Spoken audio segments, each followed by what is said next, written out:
Blast light is the world's smallest and most convenient UVC disinfection light to help keep you safe against COVID-19. I take mine everywhere I go. Go to davidpakman.com/blastlight to get it for 40% off. The link is down below. Blinkist is the app that helps you become a more well-rounded person by letting you read or listen to an entire nonfiction book in just 15 minutes.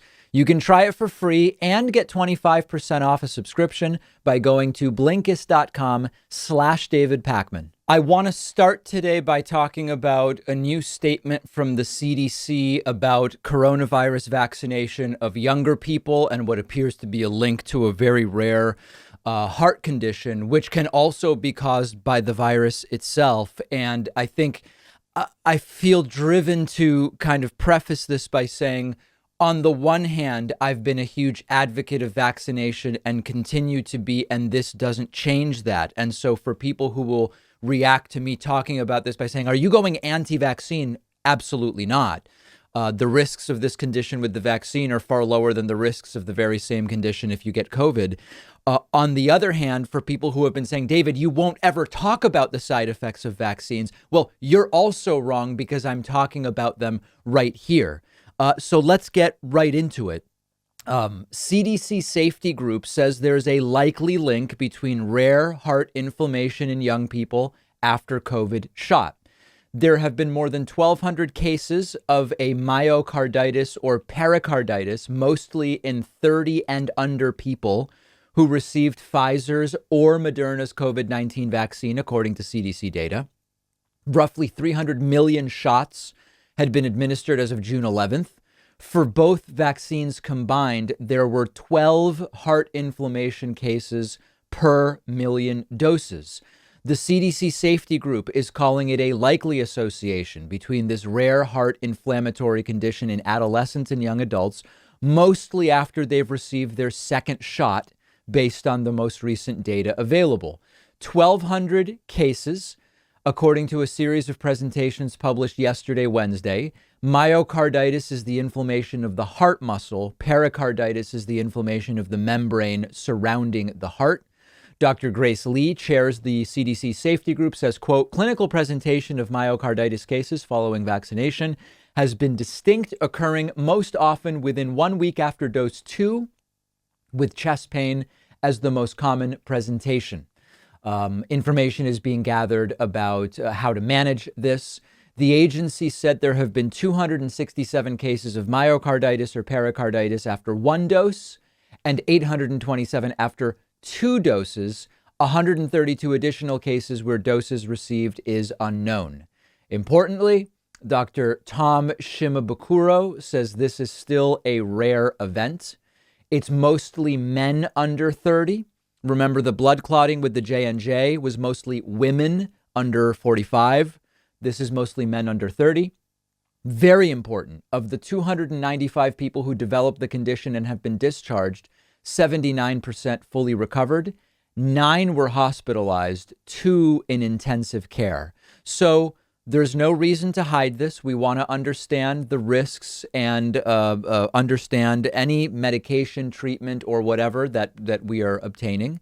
When you look at these numbers, you're talking about out of 300 million doses, 2 people in intensive care. And so we should be aware of this as vaccination sites are told about this and develop protocol for managing it. This is why you have all of this data and do this research. The vaccine is still way safer at all ages than getting COVID. That's an important thing to remember. We now know, I know personally of people of a variety of ages, 25 plus, dying of COVID. I know of 1 person with an allergic reaction to the vaccine that was sort of serious. She was brought to the ER and was fine after a couple of hours. There's no reason to hide this stuff. It looks bad to hide it. It should be reported in proper context. And remember that COVID itself comes with risk of heart inflammation. And it's a really important thing to remember. So information is still being gathered about this. It's extraordinarily rare. And even in almost all cases where this rare thing happens, people make a full recovery. Those are the facts as we understand them right now. And as more information comes forward about this, of course, I will present it to you. Earlier this week, I talked to you about how Republican governor of Florida, Ron DeSantis, is in some sense out-trumping Trump. And what I mean by that is that DeSantis is like Trump in that he has this authoritarian kind of unhinged tendency. He's primarily concerned with virtue signaling and self-aggrandizement, but he's different than Donald Trump in that Ron DeSantis is more competent, and this makes him more dangerous, particularly as he's being thought of as a possible future Republican presidential candidate. And Ron DeSantis is now signing a series of bills, but in particular, I want to talk about one bill today that will require that high school students be taught about the, quote, evils of communism. The bill will also create a library that will allow students to learn about, quote, real patriots who escaped communism and socialism. It's that insane. Let's take a listen to what Ron DeSantis had to say yesterday. And this is really, really weaponized stuff. Curriculum can really provide a guide to how that should be done. The bill also expands our previous efforts in civics to add a requirement for the high school government class that students receive instruction on the evils of communism and totalitarian ideologies. Now, if you want to make the case that as a matter of economics classes, students should learn about Marxism alongside Keynesianism and neoclassical economics, I'm all for it. I took Marxian economics as an undergraduate student. My experience was fantastic. I got to learn about it. It didn't convert me into a Marxist, but it was extremely useful. If you want to argue that communism as a system of government should be taught in history class, in political science, government, whatever it's called within the Florida high school level, I think that that's a fantastic thing. That's different than mandating propaganda about communism to be taught. Let's listen to a little more. We have a number of people in Florida, particularly southern Florida, who've escaped totalitarian regimes, who've escaped communist dictatorships to be able to come to America. We want all students to understand the difference. Why would somebody flee across shark-infested waters, say leaving from Cuba to come to southern Florida? Why would somebody leave a place like Vietnam? Why would people leave these countries and risk their life to be able to come here? It's important that students understand that. Now, as part of this bill, Florida will create a Portraits in Patriotism library so students can learn about real patriots who came to this country after seeing the horrors of these communist regimes. We actually have folks here today. You'll hear from her in a minute, Anna Abauza. She came to the United States when she was a teenager, fleeing from Nicaragua when the Sandinistas brought socialism to that country. She graduated from the University of Florida. Okay, so I think that high school students should be taught about the history of the Soviet Union, Cuba, Nicaragua, Vietnam in a historically accurate way, properly contextualized, and that certainly would include the completely authoritarian debacle that was Stalinist Leninism. Why not? Students should be taught that. But this is mandating propaganda. This is mandating perspective, plain and simple. And when you hear that part of this bill, a piece of the curriculum is portraits in patriotism, that should immediately set off alarm bells. And the very same Republicans who slam college and university as liberal indoctrination, they are now mandating a form of actual right-wing indoctrination to be taught in high school. And aside from being completely absurd, because this is a blueprint for long-term brainwashing of children, this also strikes me as the type of thing that DeSantis can later refer to if he runs for president. Now, don't get me wrong. This is dangerous in and of itself. You start teaching kids at a young age to associate communism with evil and their portraits of patriotism, which will be, of course, mostly right-wingers or people who, quote, fled communism. You start associating that with good. This is how you get them early. This is a quite literal brainwashing. But it also seems like exactly the type of thing that DeSantis could later point to as one of his great moral victories if he decides to run for president and say, look at this thing I did in Florida. And it's like the perfect virtue signal to many of these right wingers. Now, for everybody who's going to email me and say, David, you want them teaching that communism is good, don't you? You want them teaching that socialism is good, that Marxism is good. I am not a socialist. I am not a communist. I am not a Marxist. I'm a social democrat. That's a form of well-regulated capitalism. What I do think, however, because I value diversity of opinion and teaching people to think for themselves, is that kids should be taught how various economic systems work, how various forms of government work, and historical as well as current examples of each, the pros and cons. What achievements have such systems had? What failures have they had? How systems can become corrupted? And whether certain systems are more prone to corruption than others. This is called promoting critical thinking. It's the best safeguard we have against radicalization of all kinds. It's much more difficult to fearmonger successfully as a politician when people are armed from a young age with the ability to think for themselves and figure out, why do I believe something that I believe? Do I have good reasons for believing what I believe? That's not what the Ron DeSantis bill actually does. It mandates the teaching of a particular perspective of propaganda. It's a disaster, and it is the very thing that they decry as they have identified it, so they say, at the college level. Now, sometimes they've wrongly identified it, but now they're trying to do the exact same thing in Florida. It's absolutely disgusting. Let me know your thoughts. Is this at all surprising to you? I'm not surprised that this is what they're doing. You can find me on Twitter at DPakman. That's Pakman. You do have to spell it right. DPakman on Twitter. Let me know your thoughts. One of our sponsors is Blast Light, the smallest and most convenient UV disinfection light on the market. COVID is not over. There are new variants. There might be future resurgences. So, of course, it's still important to take precautions, keep yourself safe, keep people around you safe. UVC lights have been proven to safely and rapidly kill bacteria, mold, fungi, and viruses, including COVID-19. Blast Light is a convenient keychain UVC light that you can take wherever you go. I keep it attached to my keys. It goes everywhere with me.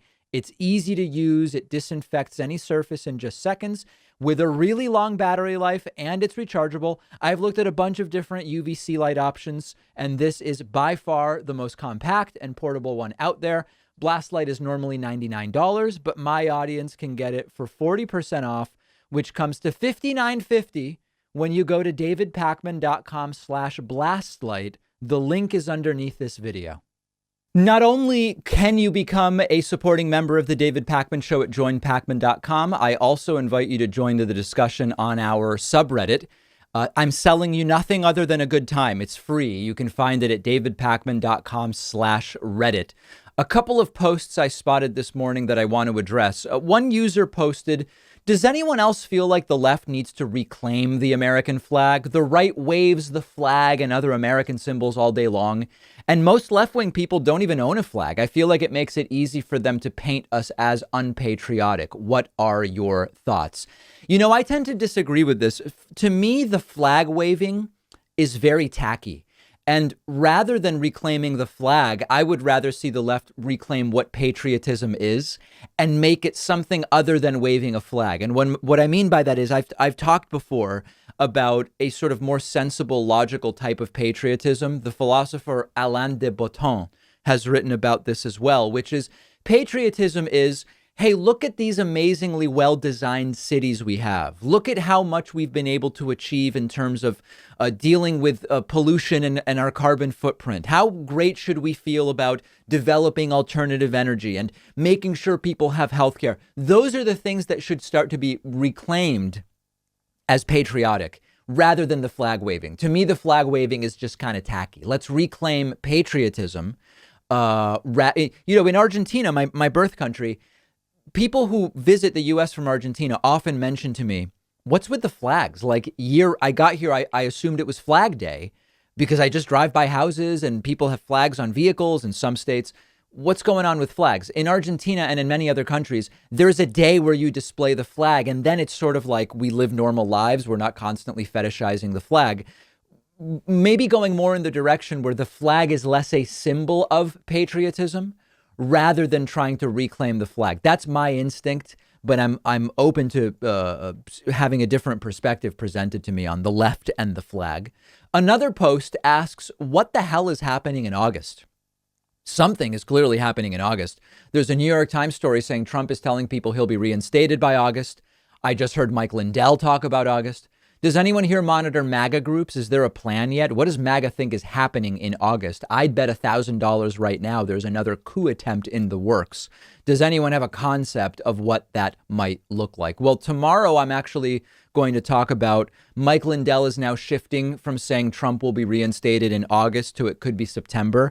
But I share the concern that there could be violence when, of course, Trump doesn't get reinstated whenever it is. We've talked about it last week and previously.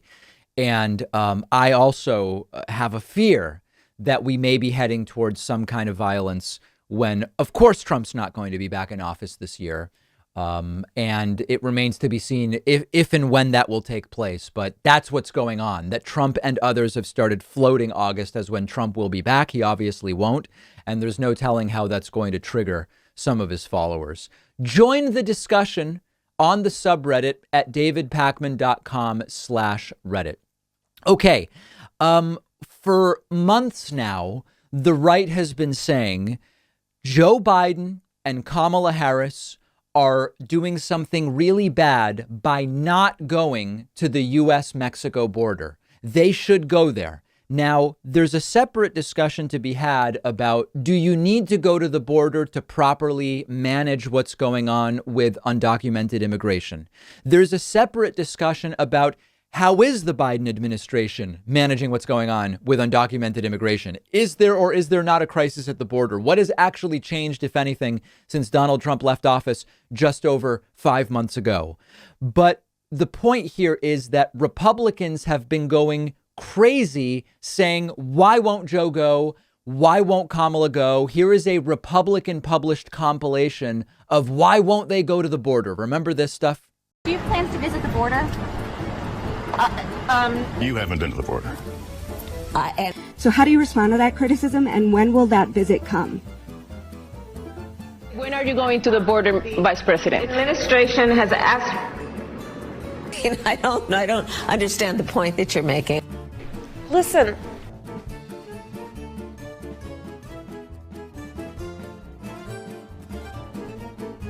Well, Kamala Harris is now going to be going to the border. And of course, now Republicans are completely satisfied and they believe that they are doing the right thing in the Biden administration. Just kidding. Obviously, they don't. Now they have shifted to, why is Kamala Harris going to the wrong part of the border? I know it sounds completely ridiculous, but this is what they've now shifted to. And also, why is she going all of a sudden? Well, you've been demanding it for months, right? So here is Republican Texas Senator Ted Cruz, also known to many as Cancun Cruz, saying Kamala Harris is going to the wrong part of the border. She's not going to see the things that she needs to see. Take a look at this. But I got to say, even this announcement, so she announces that they're going to El Paso. El Paso is a lovely city. It is a beautiful place in Texas. It is not also, it also doesn't happen to be the locus of the crisis. No, that's you the Rio look Grande at where Valley. the Rio Grande Valley is, and for folks who aren't from Texas, let me give you a sense. So El Paso is on the western tip of Texas. The Rio Grande Valley is almost on the southern tip of Texas. It's 800 miles away. To give you a sense of just how far they are, Chicago, Illinois is closer to Washington, D.C. than El Paso is to McAllen. And so she's going where the height of the problem isn't. Let me tell you what Kamala needs to do. Kamala, you need to go to the Rio Grande Valley. Kamala, you need to go to McAllen. Kamala, you need to go to the Donna tent facility, which is the tent city your administration has built. This is beyond parody. This is how it now she's doing the thing you've been saying she should do, but now it's no longer the right thing. These people cannot really be dealt with in a serious way because of this. All along, they said the issue was she's not going to the border. Well, now she is, and it's the wrong part. Here is Fox News reporter Peter Doocy Peter. Yes, Peter Doocy is the son. Peter Doocy asking White House Press Secretary Jen Psaki, why is this happening? Take a look at this.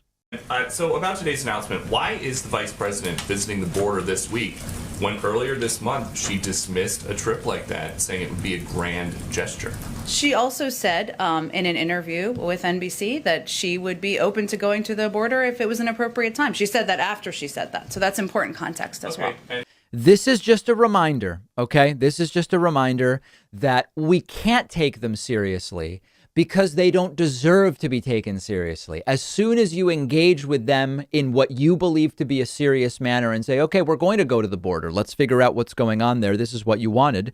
Now, all of a sudden, it's the wrong place. And why now? And oh, this, that, the other thing. This is why I say don't even engage.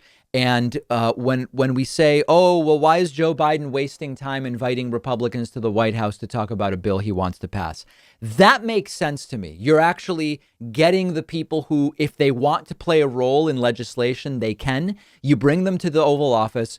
Then they say, we're not going to vote for any of this stuff. And then you go forward and you do it on your own. But you say, listen, I gave them a shot. That's one thing, because that's legislators. With this type of stuff, go to the border, go, okay, we're going. Well, now it's the wrong place. And why now? And the timing is suspect. I don't think it makes any sense to engage with it whatsoever. If you think it does make sense, let me know. I see no upside whatsoever. These people are pathetic. They will never be satisfied. This is the game. It's grievance culture and outrage. The right has made it a regular talking point to say that the left has become about grievances. I'm seeing that on the right, my friends, and this is a perfect example of it. I want to talk a little bit about a critical race theory protest gone completely haywire in Ashburn, Virginia. The school board of this wealthy county, Loudoun County in Virginia, wanted to hold a meeting to close out the school year. And it became complete and total chaos in this Washington, D.C. suburb as parents who apparently are against critical race theory, although it's not completely clear they really know what it is. They wanted to protest critical race theory. We're going to look at some video clips here. This is wild, wild stuff. Here is one parent, the founder of Parents Against Critical Race Theory, speaking to a crowd outside the event. Take a listen to this. About. All they keep doing is changing the narrative. Critical race theory is culturally responsive framework, culturally responsive teaching. It's all just Trojan horses. Inequity and diversity and inclusion. Come on. One thing Yeah, who would want any of that stuff, guys? I mean, that's just crazy. It's crazy what they're trying to teach. Now, I am a critic of critical race theory. One of the things that happens in academia is you have a theory and then you have critiques of the theory, and that's all normal and good. But we don't want to teach inclusion. We don't want to teach the value of equality. I mean, he doesn't even really seem to understand what critical race theory is. Then, of course, they broke into the national anthem. Listen to this.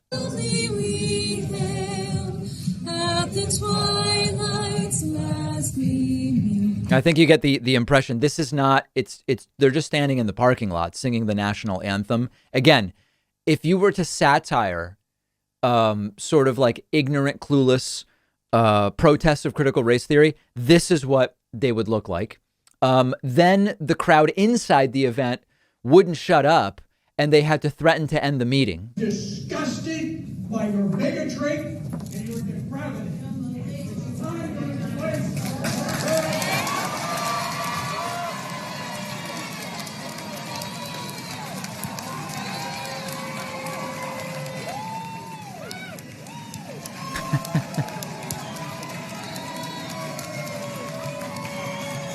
So there were threats that if these people don't quiet down, they're going to have to end the meeting. And then they did actually end the public comment section, and people went completely nuts.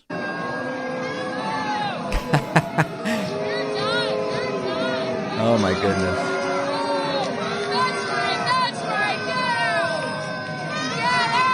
So that was after the announcement that they were going to have to wrap the thing up because people were going completely crazy. And things just continued getting wilder and wilder. Take a look. Oh, this is when they go back into the national anthem. The meeting was ended and they go back into the national anthem. Dear God.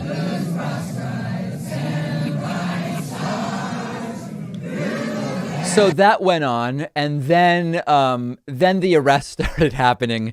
This is while an arrest is going on. I think in this clip you hear someone yell, "Who pays your salary?" to the police officers as well. Who pays your salary? There it is.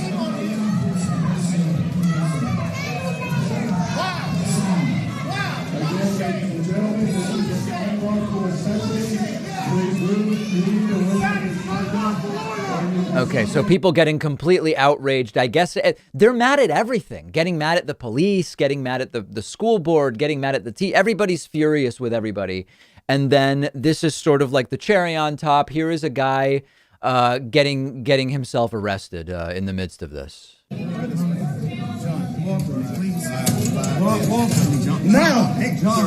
By the way, you know, we talk about resisting arrest is used as a catch-all when police want to manhandle someone.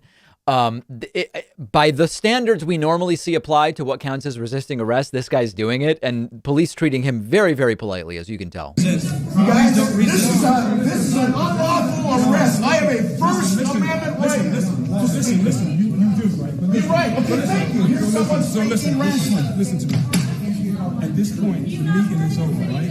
It's not over. I love how the guy says, the officer says the meeting is over, and the guy says it's not. You can see if you're watching the video that there's almost no one left. So the meeting clearly is over. I think that's more of an empirical question. The meeting has ended, but just another complete and total humiliation. And this is sort of a mind virus. This is an example of where the idea of critical race theory as an indoctrination strategy in high schools has spread like a virus among some of these right-wingers. And they can no longer think sensibly. They can no longer behave like adults. It's a real sad thing to see, but they seem to have really latched onto this in a pretty serious way. I don't expect this to go away anytime soon. And we may do even a deep dive on critical race theory at some point in the next few weeks, because it is becoming, I mean, listen, these are adults supposedly, and look at what the misunderstood idea that they have of critical race theory has done to them. I'm all for serious critiques of critical race theory. I've done them. I think it's reductive, and I think it's not the type of theory that will further race relations. But I'm not going to be showing up and getting myself arrested and screaming. I'm just glad to talk to people about it in a calm, sensible, and rational way. I don't expect this to end anytime soon. We'll have some more of these clips on the show's Instagram, which you can find at David Pakman Show. You can also find me on Instagram at david.pakman. We'll take a quick break and be right back. What if you could read 10 books in just one sitting? That's exactly what one of my favorite apps lets you do. It's called Blinkist, and what they do is take thousands of popular nonfiction books. They condense them down into text or audio that you can consume in 15 minutes. Blinkist makes sure that you're getting all of the important core insights from each book. So it's perfect for exploring a book you otherwise wouldn't have time for. If there's a full book you're thinking about buying, you can use Blinkist to get a sample first. Just think how much you can enrich yourself by being able to soak up an entire nonfiction book in just 15 minutes. I recently read A Brief History of Time, of course, by the great Stephen Hawking. This is a book that I have been aware of for so long, and other things got in the way, and it was fantastic to check it out on Blinkist. Blinkist has books on politics, philosophy, science. They have 27 different nonfiction categories, and a subscription is only about $8 a month, and you get the entire library. But you can try it totally free and get 25% off a subscription when you go to Blinkist.com/David Pakman. I've put the link right underneath this video. It's great to welcome back to the program today Dr. Alok Kanojia, who's a psychiatrist practicing in Boston, Massachusetts, and on the faculty at Harvard Medical School. Also the co-founder of Healthy Gamer, an organization using meditation and advances in neuroscience and coaching to help gamers take back control of their lives. It's great to have you back on today. Thanks a lot, David. It's a pleasure to be here again. So what are you seeing generally, maybe to get us into the conversation about what's going on with people's mental health and psyche and sort of predisposition to what is now starting to hopefully be an exit from the pandemic? Yeah, so it's a great question. So during the pandemic, we saw an increase in depressive symptoms. So there was a paper by the Journal of the American Medical Association, which basically found a 300% worsening in depression during the pandemic. And so as people were sort of getting enclosed, also like lower access to vitamin D and things like that resulted in worsening depression. The really fascinating thing is I'm seeing something that I really haven't heard clinically described, which I would call reintegration anxiety, which is very unusual. But basically, people have been enclosed so long, and I see this a lot in the university students that we work with, that they're like actually concerned about like they want to re-engage with the real world, but they feel anxious that socially they've become rusty. They're not sure that they're going to be able to do in-person school. So it's really interesting because there's almost some degree of like fear about reintegrating into the real world. Some of this I see in a very what seems more like just unknowns about the data, right? Which is, okay, when I go to the grocery store and I see people without a mask, now I'm imagining that there is just virus coming out of their mouth, right? It's because this is what the idea that was sort of ingrained in us before vaccination and so on and so forth. But you're saying this goes beyond just waiting to understand and feel good about the science. It's something above and beyond this.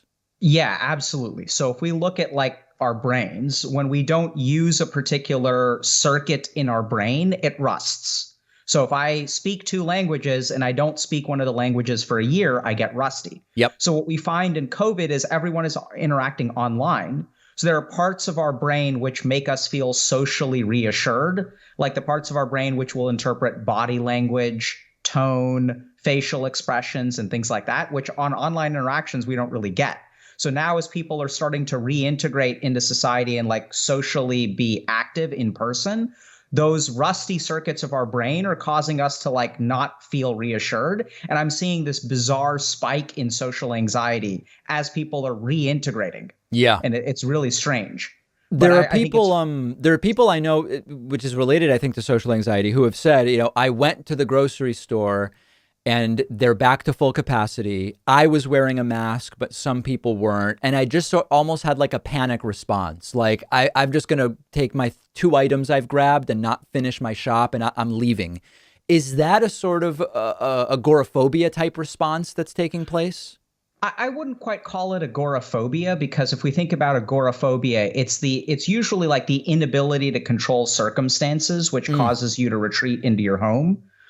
What I really think it is almost what you were saying. We've been sort of conditioned to fear people without masks, right? We've been told there have been death tolls and stories about, refrigeration trucks filled with bodies with COVID. There's a lot of information about these new variants, which are ripping through countries that previously were doing pretty well. Yep. So I think the people, especially who have taken that to heart and have been careful, are going to be the ones that will, we've conditioned ourselves to be afraid of that thing. So it's almost like a conditioned response, like a conditioned fear that now we have to start undoing. I've told my audience that all along I've followed CDC guidelines, even when I didn't really think I needed to be wearing a mask on the bike path outdoors. I did it because people around me were, and it was sort of like a social calculation that I made. And now, as masks are coming off, I've said, I was just traveling, and where I went, people weren't wearing masks in grocery stores, so I didn't either. But then when I got back, I stick my head into the grocery store. I mostly see masks. I put my mask on. I have no medical reason why I'm doing that, right? The CDC guidelines are, I don't need that mask. Is it in some way bad that I'm doing this merely to just not stand out as the guy not wearing a mask? Is there some concerning longer term impact of me behaving in that way? Well, let's start by understanding why you behave that way, which is because your brain is wired to behave that way. Okay. Right. So if we think about, how do children learn language? How do children learn body movements? And if we think about as our language evolves over time, we start to use new slang. It's because our brain is literally wired. We're communal animals as Homo sapiens, and we look at what the other Homo sapiens are doing, and we are going to feel like doing the same thing. It's why peer pressure is a thing. It's why fashion fads are a thing. It's just the way that we're wired. Now, what impact that's going to have on you, I don't really know. I think it's just part of the way we all are, and you're going to kind of be like monkey see, monkey do, which to a sense is fine. I think the real challenge comes when there are, for example, CDC guidelines and large populations of people who don't want to follow them, right? So this is where they're kind of like monkey see, monkey do brain is telling them, oh, don't bother wearing a mask, when it really is important because there are new strains, there are other kinds of considerations to really think about. And so I'm not concerned about the psychological impact of like switching whether you wear masks or not. Right. Because everyone's going to re-equilibrate to like what's a healthy amount of mask wearing. Speaking of equilibrium, you mentioned the significant increase in depression and reported depressive symptoms during the pandemic. I know many people who have gone on serotonin antidepressants, the ones that have been around for decades at this point in time. What is the medical science at this point about the from what I looked at before our conversation, it seems like a typical course of those is often like a 12 to 18 month period, and then often people start kind of coming off of those. Would it be expected that when people get beyond this phase of the pandemic where maybe they don't feel that they need those medications anymore, that they're going to go sort of back to their pre-pandemic depressive state? Or does this stuff tend to be sort of sticky and persistent? So it's not going to be sticky and persistent based on my professional experience. Okay. And I'm just going to say that I don't think that if you have a pandemic-induced depression, I don't know that a SSRI is actually like an appropriate clinical response. Interesting. So let's remember that depression is a symptom, actually, and has multiple diagnoses that can lead to depression. So you can have cancer-induced depression. You can have bipolar disorder. You can have major depressive disorder. You can have depressive symptoms relating to trauma. And what really SSRIs have been studied very well in is these neurochemical imbalances really within major depressive disorder. So I would, first of all, personally, I've been hesitant to just prescribe SSRIs to people who are coming in for the first time depressed during the pandemic, because we know that depressive symptoms can be highly circumstantial, and really changing those circumstances is really the permanent solution. That being said, so if we kind of assume that for a second, I wouldn't expect that the gigantic crop of people who got put on SSRIs will need them going forward. So I do think it's reasonable to pull off of medication within, generally speaking, I'll try within 6 months to a year. Interesting. And I think 18 months even sounds a little bit long to me, because the data suggests that a depressive episode resolves on its own within 1 year, basically. I want to talk a little bit about something that's maybe a little more in the political space, and whether you do or don't want to get involved in the political commentary part is fine. But we've been seeing what seems to me as a kind of coping mechanism for those who supported the former president in the election, essentially denying that he really lost. And if we think of denial as maybe the first stage in a process sometimes in life, there seems to be sort of like an inability to move on from the denial phase that I'm noticing. And he's going to be back in August, or maybe it's September, and this type of thing. Is that what do you make of that? Do people sometimes never move on from the denial phase? I really can't make much of that, to be honest, because what I'd really like to do, David, is like talk to these people, right? I see. So and see what's going on specifically. Yeah. So I definitely think that people can get attached to a particular idea. And they have trouble letting go of that idea. But I think if we really want to understand, why the denial is so sticky, to use one of your words, I think the real question is, what does it mean to these people that, Trump did lose? And what does it mean to these people if he comes back? Because usually what I find in persistent denial is that it's not the actual thing, it's what that thing means to the person. So the world will be a better place, and I want the world to be a better place if X, Y, or Z happens. Right. And so I think it's the association or the meaning or the interpretation of the particular event which makes the denial so sticky. So maybe asking one of these folks, like when they call into me, what would it mean to you to accept that Trump genuinely just did lose? And that might give me insight into why they're not moving on from the denial. Yeah, I would modify that question a little bit. I wouldn't say to accept. What did it mean? What does it mean to you if Trump lost? Or, right. What does it mean to you if he never comes back? What would that say about the world? What would that say? Because I think what it is it's really what it says about the world is what they don't want to accept. They don't want to live in a world where this kind of thing happens. Right. So they're going to continue hoping that this is not the world that they live in. That would be my best guess. In your practice, do you see people who maybe have a depressive or an anxiety sort of a situation that is caused by the sort of general events that are taking place in society? Not the pandemic is like a very specific medical event, but sort of like what they identify as a political problem or something along those lines. Absolutely, dude. So like, this is why like we started Healthy Gamer, because I think what's happening is depression used to be an isolated neurochemical imbalance, a malfunction in the brain. Right. But there's almost like a societal, generational, or existential depression that we see all throughout like Gen Z and millennials, to be honest. And so like, the world is just becoming a bleak place. And how do people deal with that? How can I wake up as a sophomore in college when I know that every year that goes by, I'm racking up an insurmountable amount of debt that as I enter the job market, I'm like getting into a trench that I'm never going to escape from? Right. How can I get the motivation to study? And if you go in to see a psychiatrist, they will check certain boxes, diagnose you with depression, and put you on a pill. And I just don't know that. I mean, can it help? Absolutely. Could there be an underlying neurochemical malfunction? Absolutely.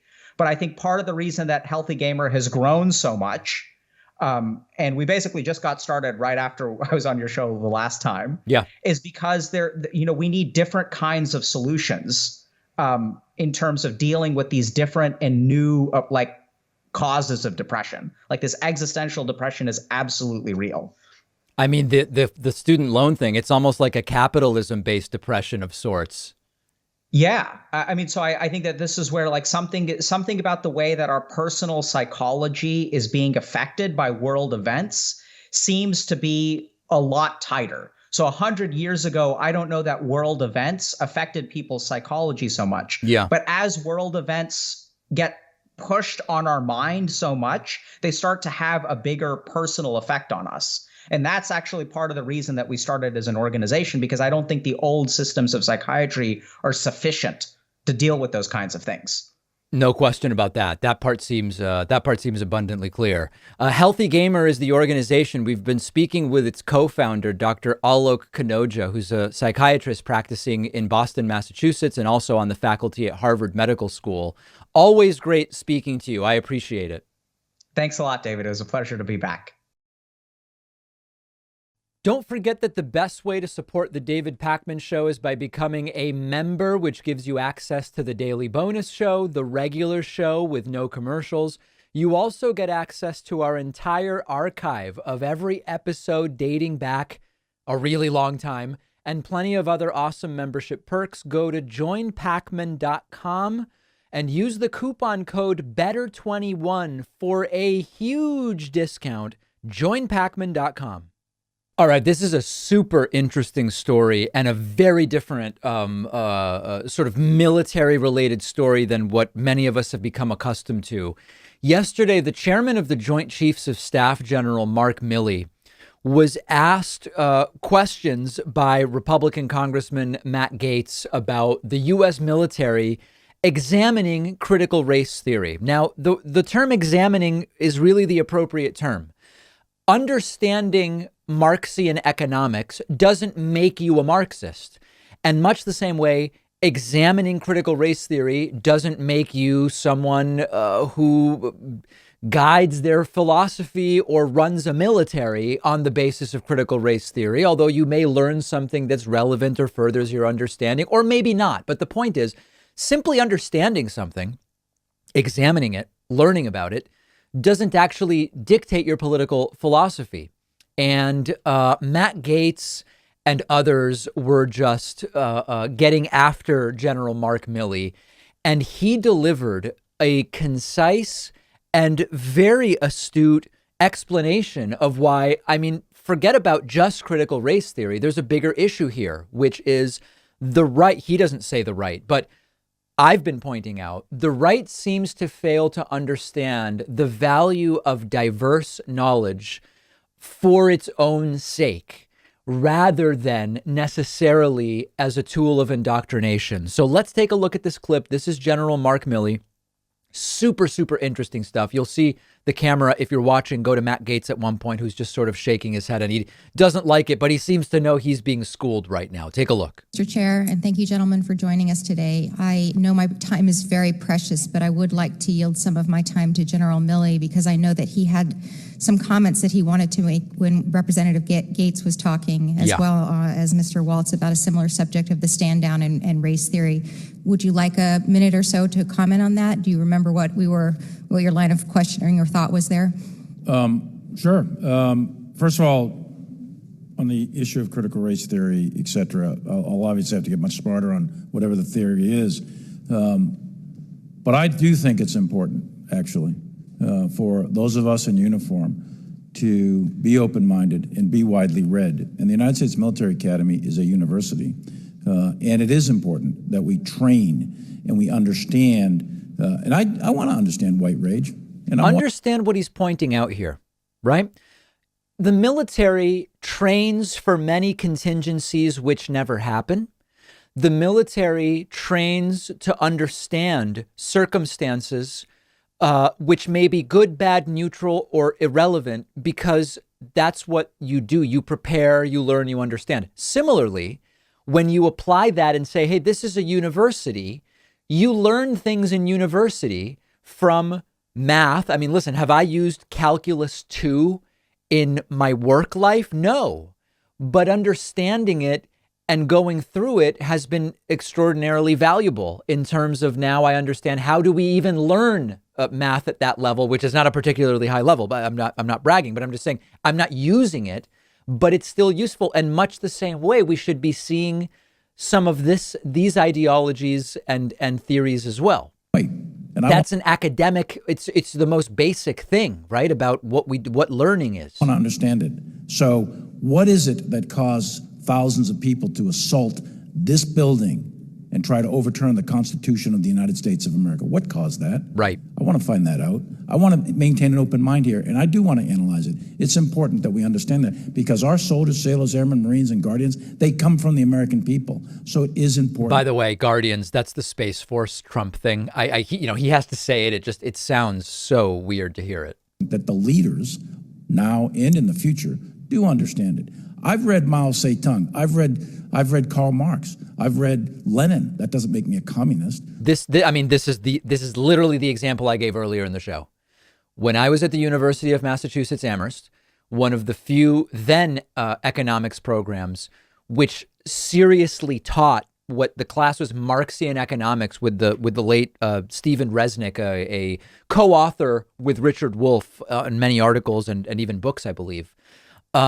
It didn't turn me into a Marxist, but I learned what is the theory, what is the genesis. We read Marx. There was nothing dangerous going on.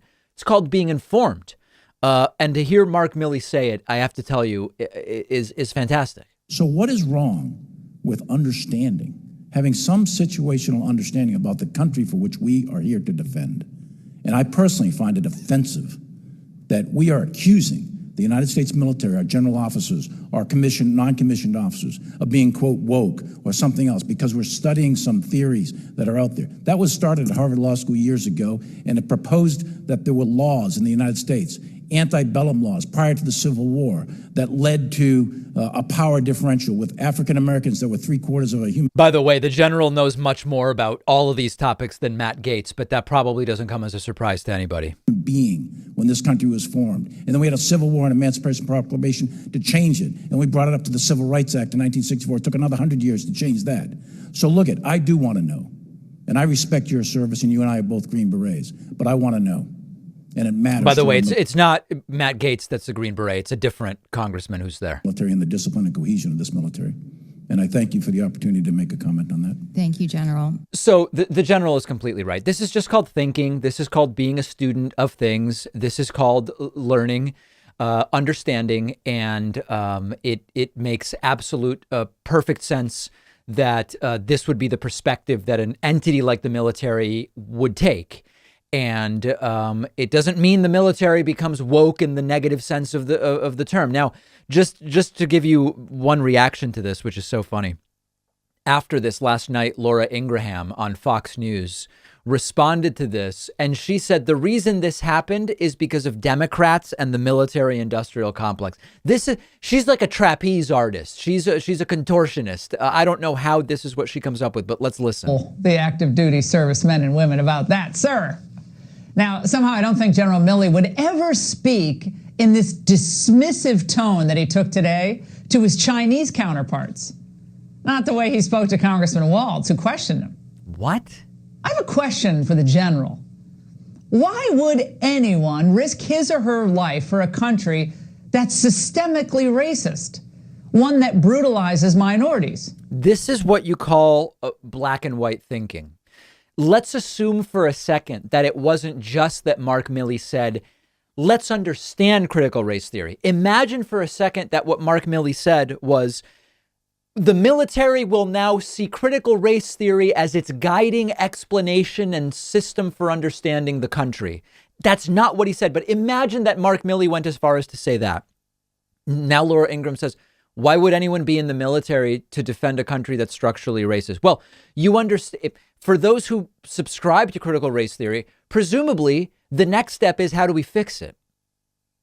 And the same or similar motivation that would lead someone, if they join the military for the right reasons, which is, well, we can argue about whether the military is used in this way, but if you join not to go and kill people, as some do, but most don't, if you join the military to try to make the country better, and if you believe critical race theory, you would then want to change things to make the country better. In both cases, you're trying to make the country better. So this black and white thinking of, if there's any systemic racism, then you wouldn't even be in the military because you'd not want to defend a country that's systemically racist. It's just gutter black and white thinking. Why would any country respect us or follow our lead if that's who we are? Those are some of the questions he should probably think about before he touts the value of teaching far-left Marxist racist ideology to our troops. And again, all he touted was, we want to understand what are the conversations that are happening and what are the arguments being made. He never said, let's become a woke critical race theory military. Had he said that, it would be a different discussion. The fact is, Milley has made his choice. And he's chosen to indulge the radical whims of Democrats. He'll do everything they tell him as long as they keep the military-industrial complex flush with cash. And of course, that's just so silly, given that, military-industrial complex is almost as big of an issue in terms of blind support from Democrats than from Republicans. A little bit less. You do hear some Democrats say, we've got to pare this down. So for Laura Ingraham now to say, well, this is all happening, he's taking a left perspective because of Democrats funneling money into the military-industrial complex. Republicans do far more of it. So it makes no sense one way or the other, and very interesting to see the statements by General Mark Milley. Hey, this is a really interesting story. There is a new report, CNN and others reporting, that Ivanka Trump and Jared Kushner are now distanced and maybe even estranged from former President Donald Trump because of his complete inability to move on from having lost the 2020 election. CNN reports, with each passing day away from Washington, former President Trump's grievances continue unabated. And those complaints appear to be driving away two of the people who were closest to him during his White House tenure, his daughter, Ivanka Trump, and his son-in-law, Jared Kushner.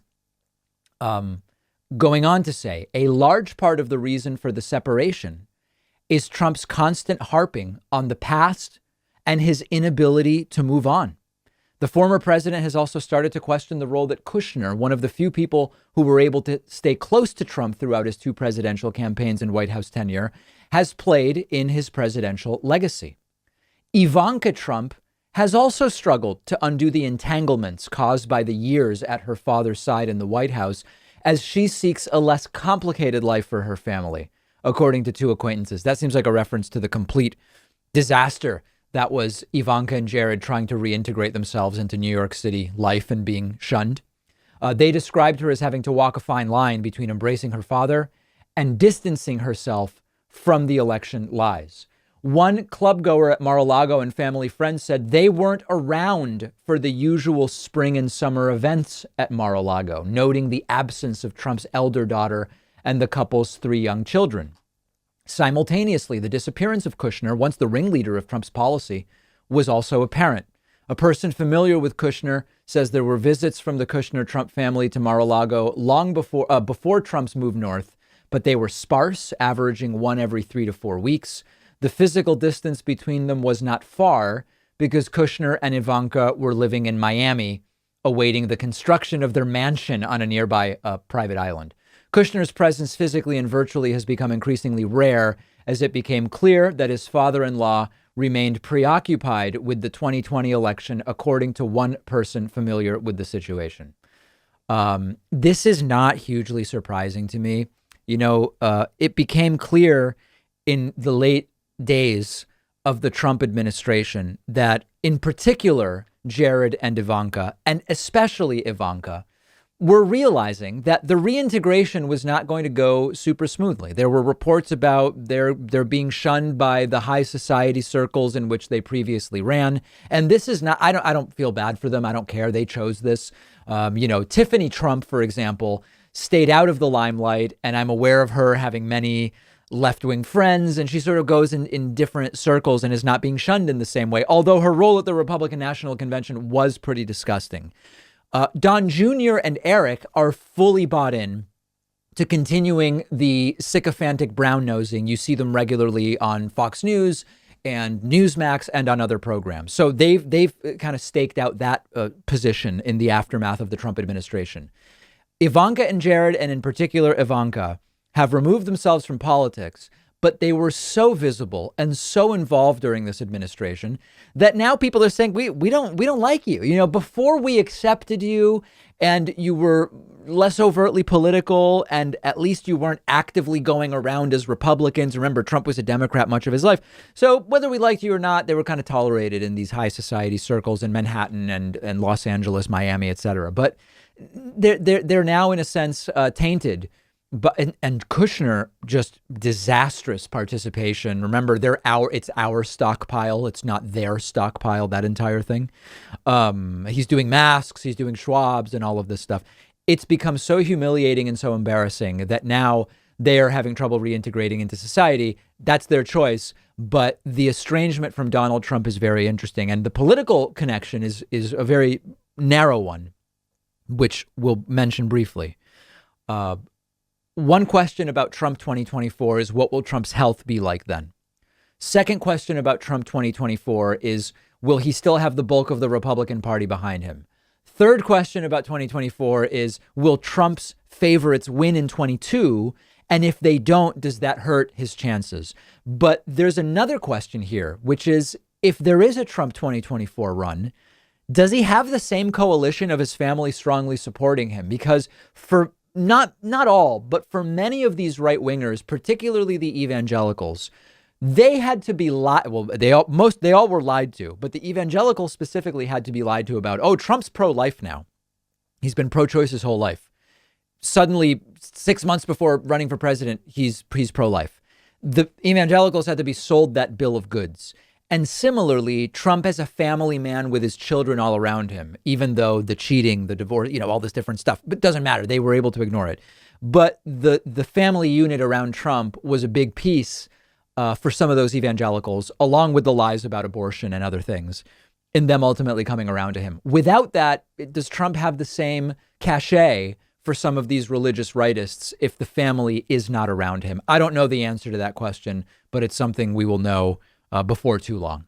We have a voicemail number, and that number is 219-2-DAVID-P. Here is a left-wing gun owner, and she calls in and she says perfectly, nobody's coming for my guns. Democrats aren't coming for my guns. Why are people worried about this? And she's completely right. Take a look at this. Hi, David. This is Joe from Virginia. Please. Maybe you could explain to me why the right thinks that the Democrats are coming for their guns. I mean, right. I'm a leftist. I'm actually an independent leaning left, progressive. Like but I have a gun, but I don't feel threatened that the government is coming for my gun. So maybe you could explain to some of us why the right is so irrational about that they're coming for their guns. I just don't understand what the problem is. It's two things. Listen, you're absolutely right. Democrats aren't coming for your guns. We have a Second Amendment. Legal gun owners are going to be able to continue owning. If anything even changes, legal gun owners will be able to continue having their guns. There might be some restrictions around the edges on certain types of high-powered firearms or, limited things. There's two things that are going on. One, this stuff plays really well in activating right-wing gun owners. To say that Democrats are coming for your guns gets people to go out and vote against Democrats. Number two, the gun lobby, including the NRA and some other smaller groups like Gun Owners of America, if it's still around, and others, they sell lots of guns for their clients, which are the gun companies, the manufacturers, by saying either Democrats are about to come and take your guns, or look at all these shootings. It's really unsafe. You've got to go and get guns to protect yourself. No matter what's going on, if shootings are down, they would say they're down because people have guns. Go get guns. If shootings are up, they'd say it's dangerous out there. Go get guns to protect yourself. If a Democrat's in office, they say they're coming for your guns. You've got to go out and get more guns. So all of that together leads to exactly what Joe is describing. Very well said. We have a great bonus show for you today. The Supreme Court is restricting police powers to enter homes without a warrant when a crime one is suspected of is a minor crime. We'll talk more about that. We will talk about the identification of 29 planets from which intelligent life could observe Earth. And we will also talk about Canadian lawmakers at the federal level passing a bill which criminalizes LGBT conversion therapy, so-called. All of those stories and more on today's bonus show. Sign up at joinpakman.com to get instant access.